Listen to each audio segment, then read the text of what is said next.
Bonjour à tous, je suis ravie de vous retrouver dans cette nouvelle vidéo et aujourd'hui je vous montre comment réaliser un tiramisu à ma façon. Oui, pas un tiramisu classique, mais je vous assure, il est absolument délicieux. Allez, suivez-moi, je vous montre comment on fait.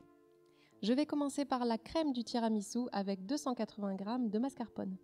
Et je commence à le fouetter 1 ou 2 minutes pour qu'il se détende. Et je vais ajouter ensuite l'équivalent de 400 ml de crème fraîche liquide 30% de matière grasse.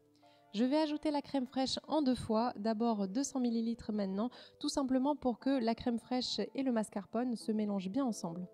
Vous le savez sans doute, la crème du tiramisu est traditionnellement faite à base d'œufs et pour revisiter un petit peu ce gâteau si emblématique, j'ai voulu réaliser une crème chantilly au mascarpone et à la vanille et je vous assure, ça donne un gâteau super gourmand, absolument délicieux.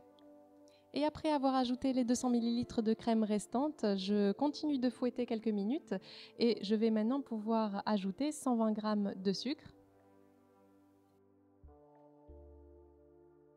et 1 cuillère à café d'extrait de vanille liquide. Et je relance le fouet à vitesse maximale pendant 3 à 4 minutes, le temps que la crème chantilly soit bien ferme.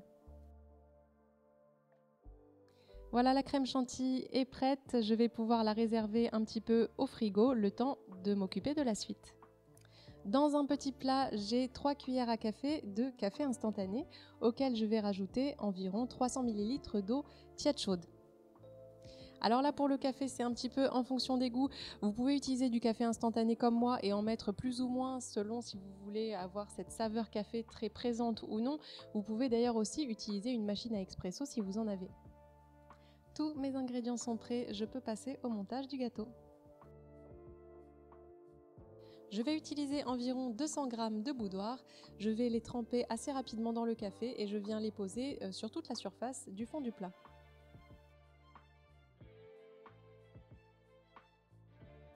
Je peux maintenant étaler une bonne couche de crème chantilly, oui, là-dessus, n'hésitez pas, c'est là toute la gourmandise du gâteau.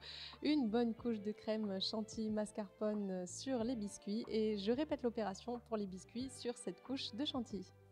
J'utilise d'ailleurs ici des boudoirs, mais j'aurais pu aussi utiliser des biscuits à la cuillère qui sont comme des boudoirs mais un petit peu plus aplatis, peut-être un petit peu plus moelleux. En tout cas, les boudoirs ou les biscuits à la cuillère vont très bien pour cette recette. Et n'hésitez pas à couper le boudoir ou le biscuit à la cuillère pour remplir des petits trous s'il y en avait dans votre plat.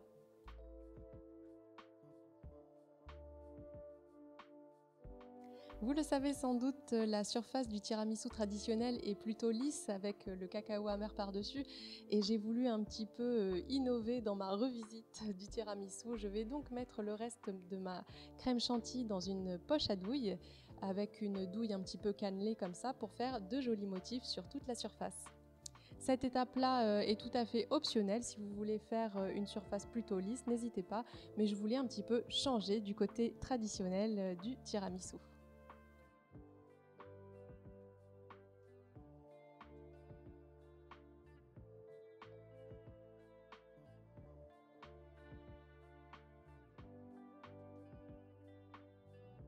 Et je peux maintenant recouvrir toute la surface des biscuits avec ces jolis petits motifs floraux.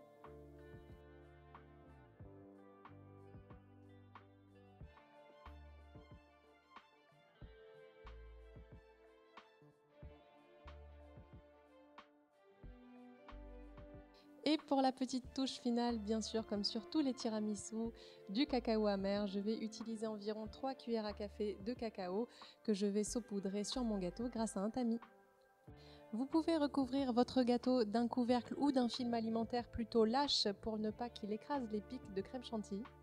Et je vais le laisser au minimum 3 ou 4 heures au frais, mais en vérité, il faudrait le laisser toute une nuit. Le mieux est de faire ce gâteau la veille pour le lendemain. Je vous assure qu'il n'en est que meilleur. Il faut attendre patience avant de le déguster. Une fois l'attente interminable passée, c'est le moment de la dégustation. Le gâteau est crémeux, on a le petit côté gâteau grâce au boudoir, on sent bien le café qui a imbibé les bons biscuits, le petit cacao amer qui relève un petit peu le goût sucré de la crème et le côté bien sûr crémeux super gourmand de la chantilly, c'est absolument un délice. En tout cas, si vous avez aimé la vidéo, n'hésitez pas à la liker et à la partager. Et moi, je vous dis à bientôt dans une prochaine vidéo.